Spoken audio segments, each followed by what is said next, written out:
আল্লাহ রাসূল সাল্লাল্লাহু আলাইহি ওয়াসাল্লাম হাদিসে বললেন, কুল্লুকুম রাইন ওয়া কুল্লুকুম মাসউলুন আন রাইয়াতিহি। আমি এই হাদিসটা যখন পড়ি কিংবা মনে হয়, তখন নিজেকে খুব অপরাধী মনে হয়, কষ্ট লাগে। এরপরে যখন হাদিসের পর এই আয়াত মনে আসে, ইন্নাকা লা তাহদি মান আহবাবতা ওয়ালাকিন্নাল্লাহা ইয়াহদি মান ইয়াশা, তখন একটু শান্তি লাগে। তো আল্লাহ রসুল এখানে কি বললেন, আর আয়াতে আল্লাহ পাক রব্বুল আলামিন কি বললেন, আমি ভালো করে বুঝি না, আপনাদেরকে কি বোঝাবো। তো যতটুকু বুঝি এখান থেকে অনেক কষ্ট হয়।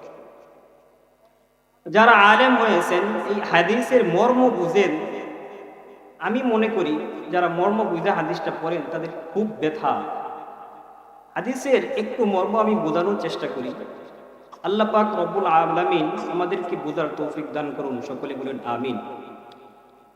আল্লাহর রাসূল বলেন, লিকুল্লি, যে প্রত্যেক মানুষ হলো দায়িত্বশীল।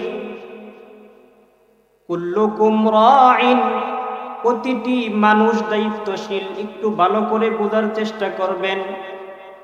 বাড়িতে যারা আছেন আমার মা বোনেরা, তাদেরকে লক্ষ্য করে আমি হাদিসটি বলতেছি, কারণ আল্লাহ পাক রব্বুল আলামিন এখানে শুধু পুরুষদেরকে সম্বোধন করেন নাই, আল্লাহর রাসূল এখানে শুধু পুরুষদেরকে সম্বোধন করেন নাই, নারীদেরকেও সম্বোধন করেন নাই। এই হাদিসে আমার রাসূল প্রতিটি মানুষের কথা উল্লেখ করলেন, বললেন কুল্লুকুম রাইন। কুল্লুন শব্দটা এমন কিছু বোঝায় যে এখানে প্রত্যেকেই শামিল। যারা বুঝমান, নারী হোক আর সে পুরুষ হোক, সকলেই এখানে শামিল। কুল্লুকুম রাইন, প্রত্যেকেই দায়িত্বশীল। এখন আমার কথা যদি বুঝে থাকেন, প্রত্যেকের মধ্যে কি আমি আছি না নাই? আমি আছি, আমার বাবু আছে, মাও আছে, আপনিও আছেন, আপনার সন্তান সন্ততি, আপনার স্ত্রী সবাই এখানে আছে। তাহলে এখানে যদি সবাই থাকে, প্রত্যেককেই বলতেছেন কুল্লুকুম রাইন, প্রত্যেকেই হলা দায়িত্বশীল। প্রত্যেকে কি দায়িত্বশীল? কি দায়িত্বশীল? কুল্লুকুম রাইন ওয়া কুল্লুকুম মাসউলুন আন রাইয়াতিহি, যে তোমরা হইলা দায়িত্বশীল। তোমাদের অধীনস্থ যে কেউ থাক, যে আছে, ওই অধীনস্থর ব্যাপারে তোমাকে জিজ্ঞাসা করা হবে। ওই অধীনস্থর ব্যাপারে আপনাকে জিজ্ঞাসা। কথাগুলো একটু ভালো করে বোঝার চেষ্টা করুন। প্রত্যেকেই দায়িত্বশীল, আমিও দায়িত্বশীল। হে মুসলমান, আপনিও দায়িত্বশীল। আপনি দায়িত্বশীল মনে করেন আর না করেন, পর্দার আড়ালের আমার বাড়িতে থাকা মা বোনরা, আপনারাও এই হাদিসের শামিল। আপনি নিজেকে ছোট মনে করেন আর বড় মনে করেন, আপনিও কিন্তু একজন দায়িত্বশীল। একজন কি দায়িত্বশীল? তো দায়িত্ব, আপনার অধীনস্থ যে লোকগুলা আছে, এই লোকগুলার ব্যাপারে আপনাকে প্রশ্ন করা হবে। আল্লাহ পাক প্রশ্ন করবেন। যদি আপনি প্রশ্নের জবাবে আপনি সঠিক দিতে পারেন, তাহলে আপনি জান্নাতে যাইতে পারবেন। আর না হইলে, যদি আমার অধীনস্থর ব্যাপারে আমি খোঁজ খবর না রাখা আমি যদি হজ করে যদি আমি আমার নামের আগে পরে হাজি নাম লাগাইতে আমার নাম খোঁজ না পাওয়া যায়, মানুষ শুধু হাজি হাজি বলে ডাকে, কোনো লাভ নাই। আমি যদি আমার দায়িত্বশীল যারা আছে এদের খোঁজ খবর না নিয়ে আমি যদি 5 ওয়াক্ত না তাহাজ্জুদ নামাজ পড়ে আমার কপালে কালো দাগ বানাই ফেলাই, আমার ওই নামাজ পড়ার কোনো লাভ নাই। আমি যদি এই আমার দায়িত্বশীল যারা আছে এদের খোঁজ খবর না নিয়ে আর সারা দিন রোজা রাখতে আমি মারাও যাই, আমি মনে করি হাদিসের অনুসরণ যদি না হয় তাহলে আমার কোনো লাভ নাই। ঠিক তদ্রূপ ভাবে আপনি যদি এই দায়িত্বশীল পালন না করেন, আর আপনি যতই ইবাদত বন্দেগী করেন, তাহলে আপনার ওই দায়িত্বশীল তাদের ব্যাপারে জিজ্ঞাসা হলেই আপনি আল্লাহর আদালতে ধরা পড়ে যাবেন। কেমন দায়িত্বশীল? একটু সামনে আসেন, মূল কথাটা আগেই বলে ফেলাই, পরে সময় পাই আর না পাই পরে বলবো না, সমস্যা নাই। দায়িত্বশীল কেমন? আমি একটা জিনিস চিন্তা করেছি, যে আমি যদি বাবা হই, আমার অধীনস্থ সন্তান সন্ততি আছে, আমার অধীনস্থ স্ত্রী লোক আছে, এই দেশের এমপি জনগণ তার সবাই অধীনস্থ লোক, জনগণ কি নামাজ পড়ে না এটাও সরকারকে জিজ্ঞাসা করা হবে। এমপি একজন এমপি, সে খালি সারা জীবন এমপি গিরি করলো, রাস্তাঘাট বানাইলো, কিন্তু জনগণ নামাজ পড়ে না পড়ে, এই দায়িত্ব, এই অজুহাত কিন্তু আল্লাহর কাছে পেশ করা হবে। যতই তুমি অজুহাত পেশ করো, আমি এটা করছি, আমি এটাই করছি, আমি এই রাস্তাঘাট বানাইছি, এই পুল বানাইছি, এই ব্রিজ বানাইছি, কোনো লাভ নাই। তোমার জনগণ কি পর্দা করছে না না করছে? তোমার জনগণ কি নামাজ পড়ছে না না পড়ছে? তোমার জনগণ কোন দিক দিয়ে কোন গুনাহগার কাজ করছে? তুমি এইগুলো বাধা দিছো নাকি? এর জবাব তোমাকে দিতে হবে। দূরের কথা বাদ দেই, আমি যেটা মূল পয়েন্ট, এদিকে আসি। আমি একজন পিতা, আমার অধীনস্থ যারা আছে, ও বাবাজিরা আমার, এটা কখনো মনে করবেন না আমি বাবা একাই আমল করে আমি জান্নাতে চলে যাব। আমি ইমাম সাহেব, আমি যদি ইমাম সাহেব ভাইবা সারা দিন ইবাদত করি, রাত্রের বেলা তাহাজ্জুদ নামাজ পড়ি, কিন্তু আমার মুসল্লিদের খোঁজ খবর না নেই, আমি ইমাম সাহেব জান্নাতে যাওয়ার সময় ধরা পড়ে যাব। আমি মাদ্রাসার শিক্ষক, যদি আমি মাদ্রাসার শিক্ষক হই, মাদ্রাসার শিক্ষকতা পালন করলাম, কিন্তু আমার অধীনস্থ যারা ছাত্র আছে এদের হক ঠিক মতে আদায় করলাম কিনা, এদেরকে আমি ঠিক মতে দিন বুঝাইতে পারলাম কিনা, এই দায়িত্ব, এটা আমার দায়িত্ব, এর জবাবদিহিতা করে পরে জান্নাতে যাইতে হবে। ও প্রিয় মুসল্লিয়ান ইকরাম, আরো গভীরে আসি। যারা বাড়িতে থাকি মা বোনেরা আমার, তারা মনে করে আমাদের কোনো দায়িত্ব নাই। আমি অনেক খোঁজাখুঁজি করেছি, আমার সমাজের প্রত্যেকটা লোককে আমি কেমনে নামাজি বানাইতে পারবো, কি করছি, অনেক চেষ্টা করি। আমার তো আর কোনো কাজ নাই, দায়িত্ব ইমাম সাহেব, খোঁজ খবর নিতে হবে মুসল্লিরা নামাজ পড়ে কি পড়ে না, সমাজে কোন জায়গায় গুনাহ হচ্ছে কি হচ্ছে না, এটা গুলা সব দায়িত্ব হলো একজন ইমাম সাহেবের। ইমাম সাহেব আমি সারাদিন লম্বা লম্বা জামা পরে ঘুরলাম, এটা তো না। একজন ইমাম সাহেব তার মুসল্লিদের ব্যাপারেও তাকে জিজ্ঞাসা করা হবে, আমার মা বোনদেরকেও জিজ্ঞাসা করা হবে, ও মা বোন, তোমার অধীনস্থ যারা ছিল তাদের ব্যাপারে তুমি খোঁজ খবর নিয়েছো কিনা? আমি আমার কথাকে সংক্ষিপ্ত করতেছি। মা বোন যারা আছে, আমি অনেক চিন্তা করেছি, যদি আমি প্রত্যেক বাড়ি থেকে, পরিবার থেকে একজন করে লোক যে মাতাব্বর আছেন, তাকে যদি আমি নামাজি বানাই, তাহলে কি তার পুরা পরিবার ঠিক হবে কিনা? আমি আবার চিন্তা করলাম, এটাও কঠিন হয়ে যায়, এমনি করলেও হবে না, কারণ একজন মাতাব্বর বাড়ির সবাই তাকে মানে না।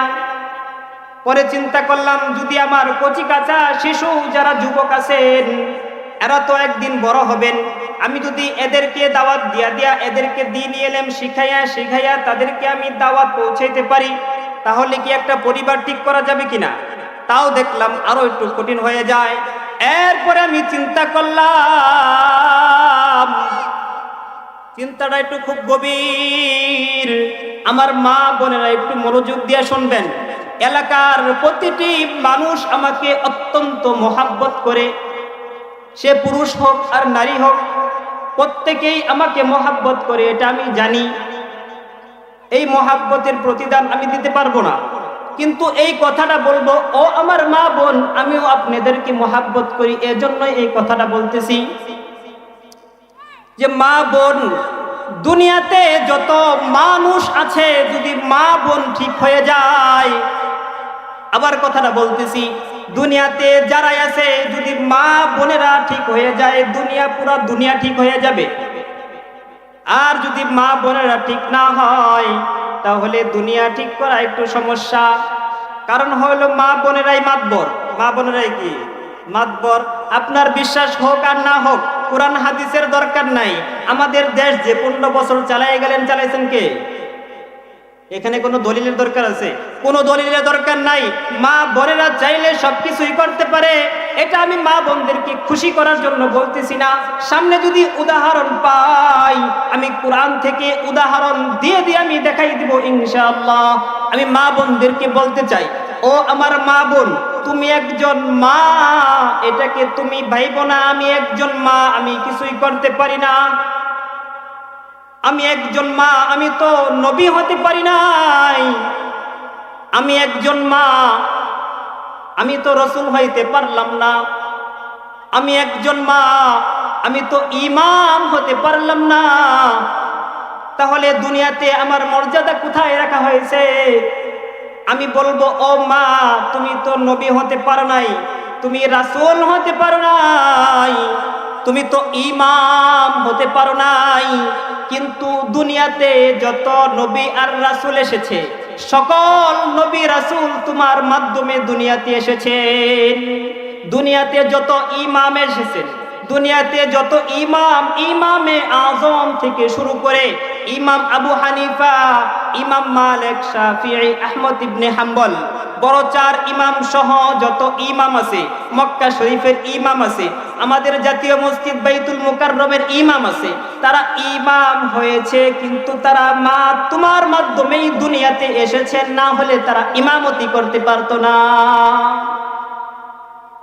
এজন্য বলতে চাই, ও মা বোনেরা, তোমরা ইমাম হতে পারো নাই, নবীও হতে পারো নাই, নবীর মা হয়েছ, তুমি ইমামের মা হয়েছ। এর চেয়ে আর সুসংবাদের তোমাদের কিচ্ছু নাই। এখনো যদি, ও আমার দিগল চালার মা বোনেরা, তুমি যদি চাও, তুমি ইমাম হতে পারো নাই, কিন্তু ইমামের মা তো হতে পারবা। তুমি আলেম হতে পারো নাই, কিন্তু তুমি তো আলেমের মা হতে পারবা। তুমি যুগশ্রেষ্ঠ পীর হতে পারো নাই, কিন্তু তুমি তো পীরের মা হতে পারবা। এটা তো আর অসম্ভবের কিছু নয়। একটু খেয়াল করেন, মনোযোগ দিয়ে কথাগুলো শুনেন। দুনিয়াতে যত মানুষ এসেছেন, যারা এসেছেন আদম আর হাওয়া আলাইহিস সালাতু ওয়াস সালাম ছাড়া, কথাগুলো মনোযোগ দিয়ে শুনেন। আদম আর হাওয়া আলাইহিস সালাতু ওয়াস সালাম সারা দুনিয়াতে যারা এসেছেন, এই দুনিয়াতে আসার একটা পথ হলো, সেটা হলো মার গর্ভ। আমার কথা কি বুঝাইতে পারতেছি? মা গর্ভ ছাড়া দুনিয়াতে আর কেউ আসতে পারে নাই। আল্লাহ পাক একটা অলৌকিক ঘটনা দেখাইলেন, ইতিহাস করে রাখলেন। ওই অলৌকিক ঘটনা এবং ইতিহাস আল্লাহ তাআলা কোরআনেও লিপিবদ্ধ করে দিলেন, কোরআনে মোহর মেরে দিলেন, যাতে কিয়ামতের আগ পর্যন্ত প্রত্যেকটা মুমিন, মুসলমান থেকে শুরু করে কাফের পর্যন্ত জানতে পারে সেটা আবার কি ঐতিহাসিক ঘটনা। দুনিয়াতে যারা আসছে আদম হাওয়া ছাড়া, প্রত্যেকেরই একজন মা আছে আর একজন বাবা আছে। আমি কি মিথ্যা বললাম না সত্য বললাম? মিথ্যা বলতেছি? হাদিস না, কোরআন না, সবকিছু বাস্তব ঘটনা, যেগুলা মাথায় ধরে একদম সহজ করে বোঝানোর চেষ্টা করতেছি। কোনো কোরআন থেকে হাদিস থেকে আমি বলতেছি না, যাতে সবার আকলে ধরে। মানুষের একটা আকল আছে, আল্লাহ তাআলা কিয়ামতের দিন জিজ্ঞাসা করবেন, কোরআন হাদিস তুমি বোঝো নাই, আলেমদের কথা তুমি মানো নাই, তোমাকে তো আমি একটা আকল দিয়েছিলাম নাকি? একটা আকল দিয়েছিল না? এই আকলের কথা আল্লাহ পাক জিজ্ঞাসা করবেন, তোমার আকল দিয়া তুমি কি বুঝো নাই? তোমাকে কে খাওয়ায়, তোমাকে কে পালে, এই দুনিয়া কে সাজাইছেন, এগুলো আকলকে জিজ্ঞাসা করবেন। পরে বলবেন, হ্যাঁ এগুলো তো সব বুঝছি, আমার মাথা ঠিক ছিল, তাহলে কেন ইবাদত করো নাই? যাই হোক, প্রিয় মুসলিয়ানে কাম, দুনিয়াতে যারা এসেছেন প্রত্যেকেরই একজন মা আছে আর একজন বাবা আছে। অলৌকিক যে ঘটনা আল্লাহ তাআলা ইতিহাস করে রাখলেন, সেটা আল্লাহ পাক একটু উল্টা করলেন, বললেন যে আমার ক্ষমতা আমি দেখাবো। দুনিয়াতে আমি বাপ ছাড়াই সন্তান দিব, দুনিয়াতে আমি পিতা ছাড়াই সন্তান দিব। আমরা সকলে জানি ঈসা ইবনে মারইয়াম, ঈসা ইবনে মারইয়াম, আল্লাহ পাক রব্বুল আলামিন তার কারিশমা দেখাই দিলেন। দুনিয়াতে যদি কেউ পাও, দেখাও বাপ ছাড়া সন্তান আনতে, আমি আল্লাহ, আমি তোমাকে সৃষ্টি করছি। আমি বাপ চাইলে বাপ দিয়েও সৃষ্টি করব, আমি চাইলে মা ছাড়াও সৃষ্টি করব। আমি আদম হাওয়াকে মা বাপ ছাড়াও সৃষ্টি করছি, বাপ ছাড়া আমি সন্তান সৃষ্টি করে দেখাইলাম, তোমরা দেখো। বাপ ছাড়া সন্তান। কিন্তু আমার কথা হলো, বাপ নাই, মা আছে না নাই? মা কি আছে? আমার উদ্দেশ্য তো এটাই যে মা ছাড়া দুনিয়াতে এমন কোনো বেটার পুরুষ নাই দুনিয়াতে আসছে। তাহলে আমি বুঝাইতে চাইলাম এটাই, দুনিয়াতে যারা আসছে একটা পথ হইল কোনটা? মার গর্ভ। কি গর্ভ? মার গর্ভ।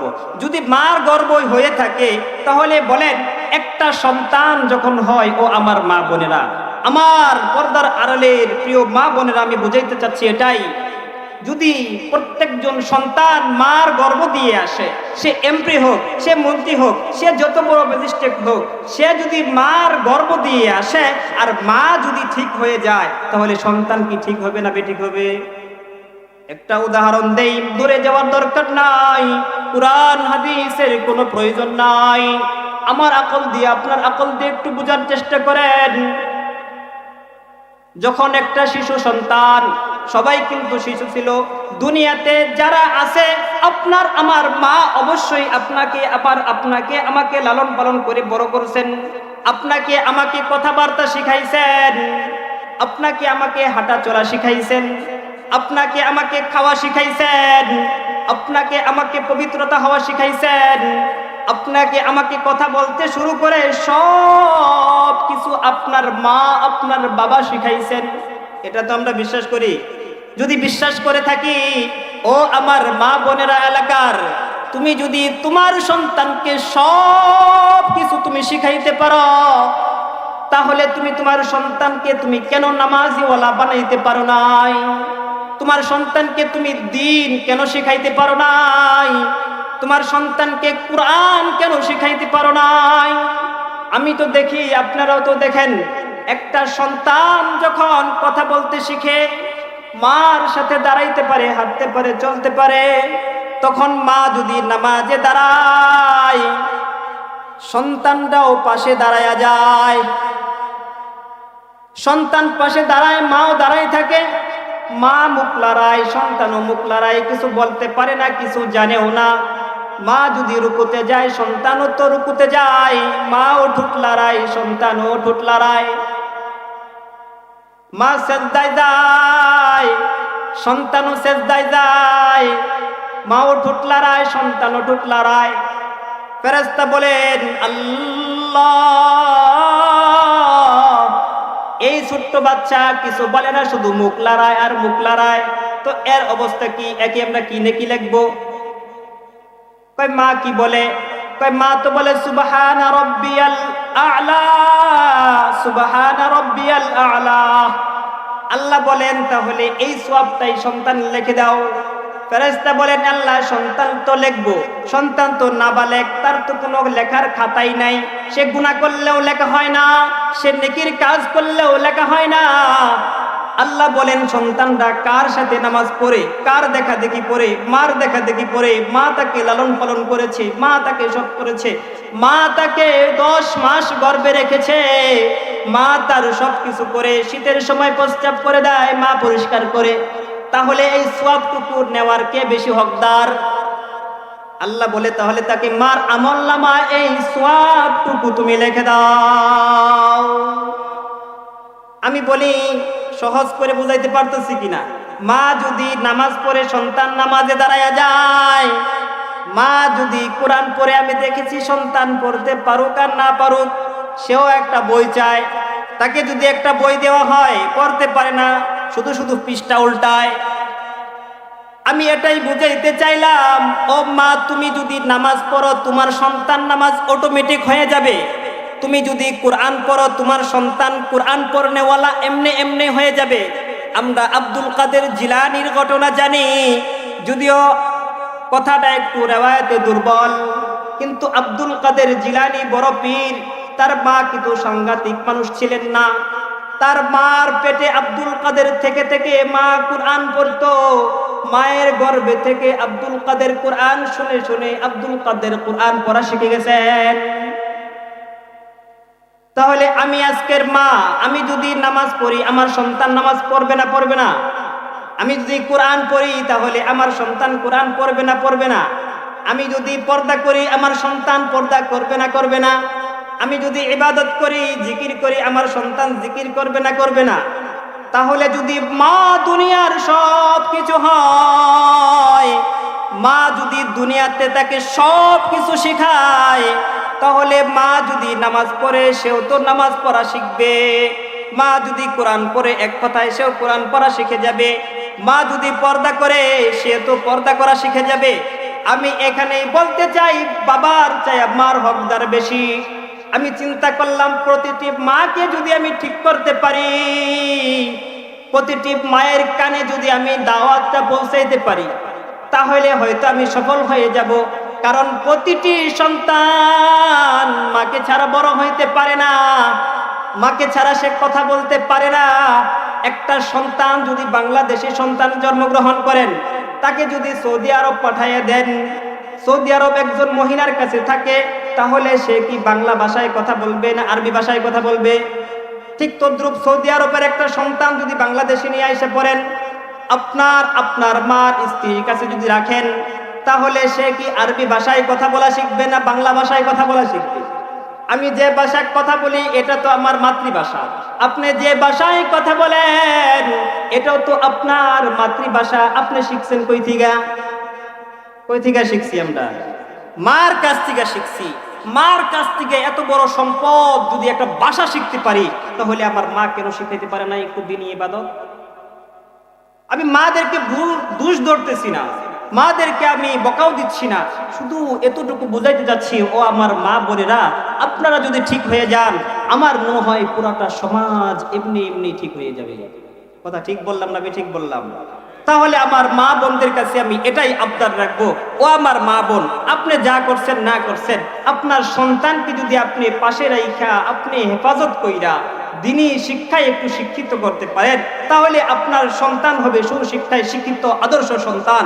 আর আস্তে আস্তে প্রত্যেকটা সন্তান যদি আদর্শ সন্তান হয়ে যায়, আমার পুরা এই সমাজ হয়ে যাবে আদর্শ সমাজ। আমার পুরা সমাজ থেকে আস্তে আস্তে যদি বিস্তার করতে থাকে, তাহলে একদিন পুরা দেশ হয়ে যাবে আদর্শ দেশ। তাহলে এখানে আর কোনো কারাগার জেলখানার দরকার আছে? কোনো ফাঁসি ইত্যাদি আইনজীবী প্রশাসন এগুলার দরকার আছে? এগুলার বেশি দরকার পড়বে না। পুরা দেশই তো ঠিক, কেউ চুরি করবে না, কেউ ডাকাতি করবে না, সবাই নামাজ পড়বে, কোনো গুনার কাজ করবে না, কোনো ইয়াবাখোর থাকবে না। তাহলে এত পুলিশ দরকার আছে? কোনো দরকার নাই। আমি বুঝাইতে চাইলাম, ও আমার মা বোনেরা, আপনারা যদিও বুঝেন নাই বা মনে কথাটা লাগে নাই, আপনি মা বোন, আপনি নরম হয়েন না। আল্লাহ পাক রব্বুল আলামিন বলেন, দরাবাল্লাহু মাসালান লিল্লাযীনা কাফারু ইমরাআতা নূহ ওয়া ইমরাআতা লূত কানাতা তাহতা আবদাইনি মিন ইবাদিনা সালিহাইনি فخانتاهما فلم يغنيا عنهما من الله। আল্লাহ পাক রব্বুল আলামিন এই সূরা তাহরিমের শেষের দিকে চারজন মহিলার কথা, চারজন নারীর কথা আলোচনা করেছেন। আমি যেহেতু নারীদের কথা বলতেছি, তাদের বিশ্বাস হয় কিনা? তারাও তো এটাও মনে করতে পারে আমরা নারী মানুষ, এত ইবাদত করতে জানি না, আমাদের ইমানের পাওয়ার এত নাই। এই কারণে আমি এইটুকু নারীদের উদাহরণগুলো নিলাম। আল্লাহ পাক রব্বুল আলামিন এই সূরা তাহরিমের শেষে চারজন নারীর কথা আলোচনা করেন। এখান থেকে দুইজন নারী ছিল নবীদের স্ত্রী, আর দুইজন নারী ছিল, একজন হইলেন ঈসা ইবনে মারইয়াম, আরেকজন হইলেন ফেরাউনের স্ত্রী আসিয়া। আল্লাহ পাক সুন্দর কইরা এই চারজন নারীর কথা একসাথে উল্লেখ করে আল্লাহ বললেন, আমি উদাহরণ দিচ্ছি। কি দিচ্ছি? দরবা শব্দের অর্থ একটা হইল উদাহরণ দেওয়া। কি করা? উদাহরণ দেওয়া। এটা উদাহরণ দিয়ে কোরআনে লিপিবদ্ধ করে দিলেন, মোহর মেরে দিলেন, যাতে কিয়ামত পর্যন্ত যত নারী সমাজ আসবে, যাতে এই কোরআন থেকে শিক্ষা গ্রহণ করতে পারে আর তাদের ঈমানকে বৃদ্ধি করতে পারে। আমি ঘটনা একটু শোনাই। আল্লাহ পাক রব্বুল আলামিন প্রথম দুই নারীর কথা বললেন, নাম বলেন নাই। কি করেন নাই? নাম বলেন নাই। আল্লাহ পাক কোরআন শরীফে চেষ্টা করেছেন যাতে কোনো মহিলার নাম পর্যন্ত এখানে না আসে, কারণ তাদের তো একটা পর্দার ব্যাপার স্যাপার আছে। তাদেরকে যদি সবাই তেলাওয়াত করে মহিলা মানুষের নাম নেয়, তাহলে পর্দার বরখেলাপ হয়। এজন্য আল্লাহ সর্বোচ্চ চেষ্টা করেছেন তার নামটা কেমনে বলা যায়, তার নাম না বলে নিয়ে তার পরিচয় দেওয়া যায় কিনা।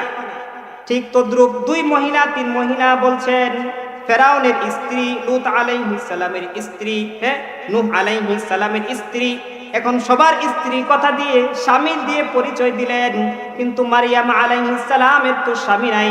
এখানে এসে নাম বললেন মারিয়াম বিনতা ইমরান। হে মারিয়াম, তোমাকে দিয়ে তো আমি অনেক ঘটনা ঘটাইয়া রাখছি, পুরা দুনিয়ার মানুষ ইতিহাস হয়ে থাকবে। তোমার নামে স্বামীর নাম না থাকার কারণে তোমার নামটা নিলাম, কিন্তু তোমার নামের সাথে সাথে তোমার বাবার নামটাও আমি লাগাই দিলাম, ও মারিয়াম বিনতা ইমরান। বুঝার তো সবাই কথা, তার বাবার নাম ছিল কি? ইমরান। নাম কি? তার বাবার নাম ছিল ইমরান। মারিয়াম বিনতা ইমরান, ইমরানের মেয়ে মারিয়াম, তার ঘটনাও বললেন। চারজন মহিলার কথা বললাম, এখান থেকে দুইজন মহিলা রহমতের ছায়া তলে থেকেও তারা ঈমানের হেদায়াত পায় নাই। আর দুইজন নারী, ফেরাউনের স্ত্রী আর মারিয়াম, তারা আপনারা জানেন কত কষ্ট করে তারা ঈমানকে রক্ষা করেছেন। আমি সংক্ষেপে অল্প করে বলে দেই। আল্লাহ তাআলা বলেন, দরাবাল্লাহু মাসালাল লিল্লাযিনা কাফারু ইমরাআতা নূহ ওয়া ইমরাআতা লূত। নূহ আর লূতের স্ত্রী, নূহ আর লূত নবীর স্ত্রী, তারা ছিল কাফের। তারা কি ছিল? কাফের। এখন বলেন, যদি নবী, প্রত্যেক নবীর দায়িত্ব হলো তুমি দুনিয়াতে যাইয়া কালেমার দাওয়াত দিবা, দুনিয়াতে যাইয়া এক আল্লাহর দাওয়াত দিবা, দুনিয়াতে যাইয়া তোমার যত কওম আছে প্রত্যেকের কান পর্যন্ত তুমি দ্বীনের আওয়াজ পৌঁছাইয়া দিবা, তুমি দ্বীনের আওয়াজ পৌঁছাইয়া দিবা। তাহলে একজন নবী, একজন রহমতের ছায়া, একজন নবী, একজন রাসূল, তারা হলেন হেদায়েতের ছায়া। হেদায়েতের ছায়ার ভিতর থেকে শুধু তাই নয়, নবীর ঘরে থেকে নবীর খাবার খেয়ে নবীর সবকিছু পরে সে যদি নবীর মতো ঈমান না আনে তাহলে তার মতো কপাল পুরা আছে কিনা? আল্লাহ তাআলা এই ঘটনা কেন বললেন? ইন্নাকা লা তাহদি মান আহবাবতা ওয়ালাকিন্নাল্লাহ ইয়াহদি মান ইয়াশা।